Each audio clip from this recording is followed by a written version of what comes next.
Hey, welcome. Today we're going to be doing something a little bit different than we usually do. Since we are between sections right now, we're going to take a little bit of a pause and we're going to talk about something that I think is really important for everyone to know about, and that is citizen science.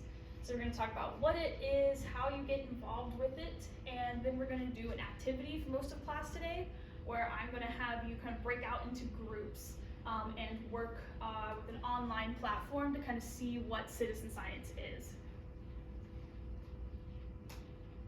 So firstly, what is it? So the definition of citizen science would involve everyday people, citizens like you, like me, actively participating in scientific research and data collection. So some examples of this would be like biodiversity surveys. So this is normal people going out into the field with a group of scientists and helping to document what plants or animals are found in that area that they're going to. This can also be something like bird watching. So you can go out into your backyard and look and see what birds are coming to your bird feeder. That's also part of citizen science.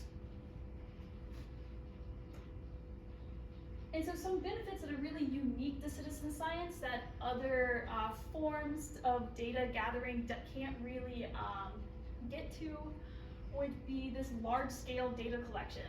Because one or two scientists just can't get through as much information as a large group of people looking together. You have more bodies, you can do more work. This also empowers people to contribute to the science that's happening in their community. It gets you involved and gets you more knowledgeable of the things that are happening around you in your area.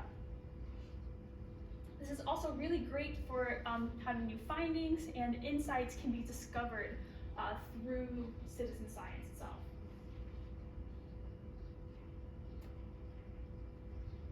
And so I also want to talk about why citizen science is important, why it's important to go out into your different areas around you and monitor what the biodiversity looks like there.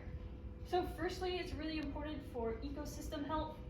So the biodiversity of how many animals, like we've talked about in our previous section, reflect the health of the ecosystem there. Monitoring also helps us understand how those areas are changing over time. So if you have an animal that was previously found in an area and now isn't anymore, what's changing to cause that to happen? And also, if you lose a species like that, it can disrupt your ecosystem function, and then you have to figure out how to get around that as well. It also, when you are looking at biodiversity monitoring, is indicating environmental change.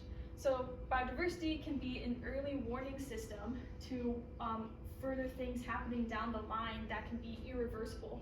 So it allows us to catch these changes early to be able to help the environment before it gets to be too late.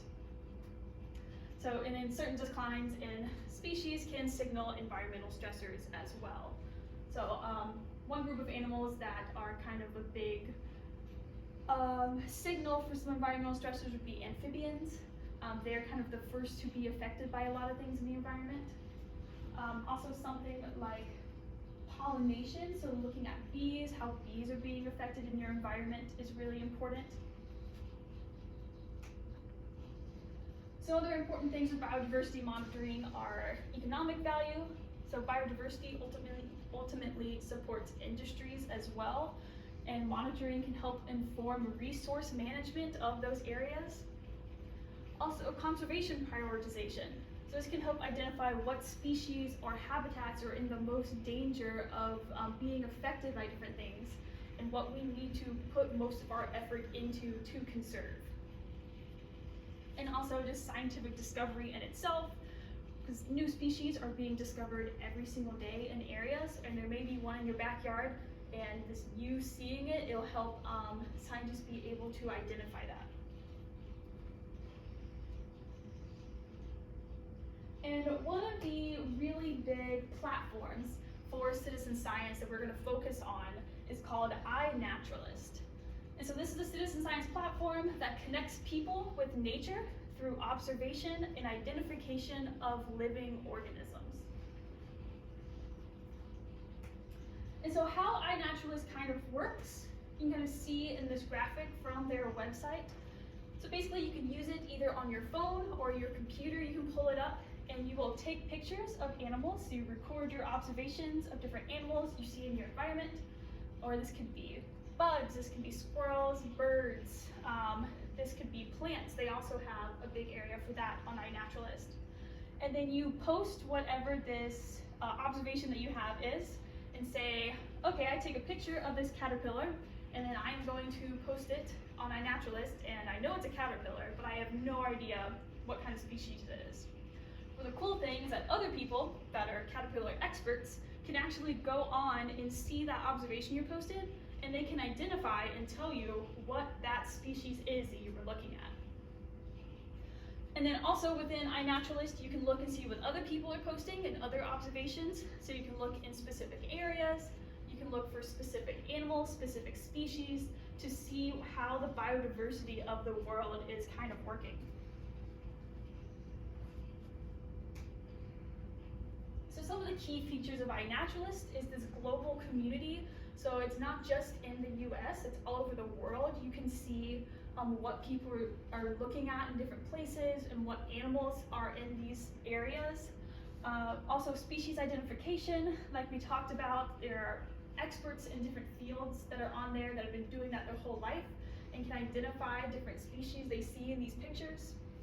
And it also creates this maps and data from this information that are actually really useful for scientists to be able to tell what animals are found in what areas. And so iNaturalist will help you learn to discover what your local wildlife is like, to help contribute to the bigger scientific knowledge, and also connect you with fellow nature enthusiasts.